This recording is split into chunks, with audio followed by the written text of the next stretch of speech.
El general Luigi Cardona, jefe del Alto Estado Mayor italiano, estaba desesperado tras la aplastante derrota infligida por los alemanes a sus ejércitos en Eslovenia en noviembre de 1917.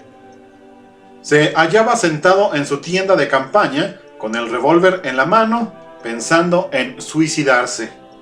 De pronto, se le apareció un monje que le amonestó diciéndole: «No seas tan estúpido», y luego desapareció. Años después de la Primera Guerra Mundial, el general visitó la iglesia de San Giovanni Rotondo en Foggia, en la Italia central, y ahí vio a un monje al que reconoció como el que se le había aparecido en su tienda. Al pasar a su lado, el monje dijo al general: «Escapaste por los pelos, amigo mío». El monje era el padre Pío, un humilde religioso campesino, quien desde entonces se hizo famoso como realizador de milagros, vidente y estigmatizado. Desde su muerte en 1968, su causa de canonización es motivo de controversia.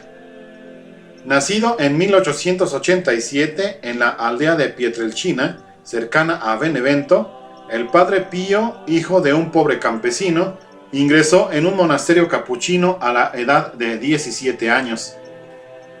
El 20 de septiembre de 1915 comenzó a quejarse de dolores en las manos, en los pies y en el costado derecho. Los médicos no pudieron encontrar ninguna explicación. El mismo día, 20 de septiembre, pero de 1918, mientras oraba en el altar de la iglesia de Foggia, se desplomó agonizante. Los demás monjes lo encontraron inconsciente y sangrando por las manos, los pies y el costado. Estas heridas se correspondían con las que sufrió Cristo en la cruz. El padre Pío fue examinado por médicos de distintas especialidades, pero ninguno pudo aportar una explicación satisfactoria de las heridas.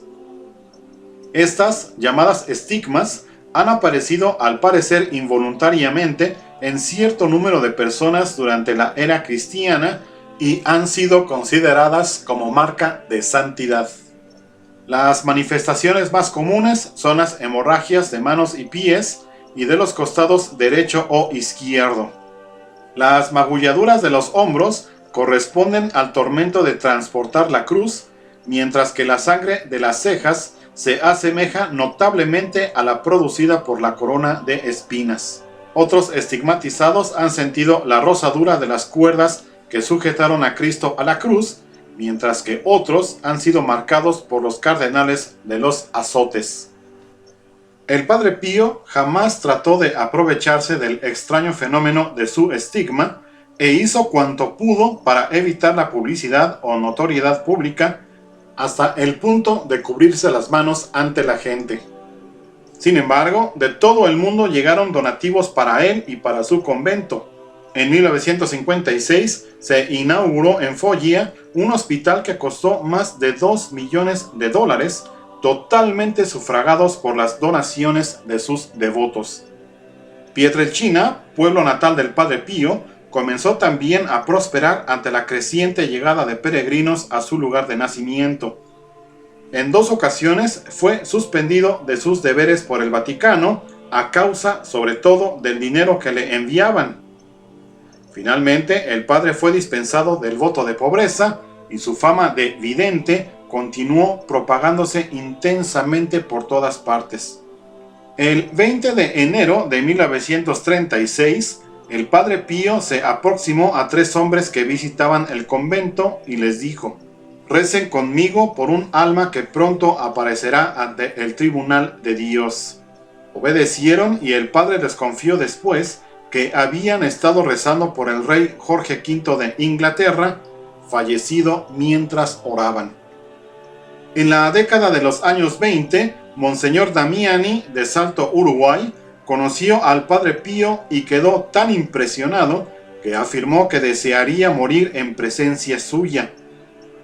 El padre Pío le respondió: «Morirás en tu país natal, pero no temas». Consolado, Damiani regresó a Uruguay. Años más tarde, en 1942, el arzobispo de Montevideo fue despertado a altas horas de la noche por un monje capuchino que le instó a acudir a la cabecera de Damiani. Cuando llegó ahí, Damiani había muerto, pero junto al lecho apareció un trozo de papel en el que estaba escrito: vino el Padre Pío. Hasta 1949 no conoció el arzobispo al Padre Pío. Entonces reconoció en él al capuchino que le había instado a acudir a la cabecera de Damiani. Cuando murió el Padre Pío el 23 de septiembre de 1968, sus devotos solicitaron que se iniciara el proceso de su canonización, algo a lo que finalmente el Vaticano accedió hasta finales del siglo XX. El 18 de diciembre del 97, el Papa Juan Pablo II declaró al Padre Pío venerable. El 2 de mayo del 99, el mismo Papa lo beatificó y finalmente el 16 de junio del 2002 lo canonizó bajo el nombre de San Pío de Pietrelcina. Después del fallecimiento del Padre Pío a los 81 años, su funeral fue tan multitudinario que hubo que esperar 4 días para que todas las personas pasaran a despedirse. Se calcula que hubo más de 100,000 participantes en el entierro. ¿Crees que hay personas que tienen el poder de la bilocación? O sea, de estar en 2 lugares a la vez. Y también, ¿crees que existan los estigmatizados?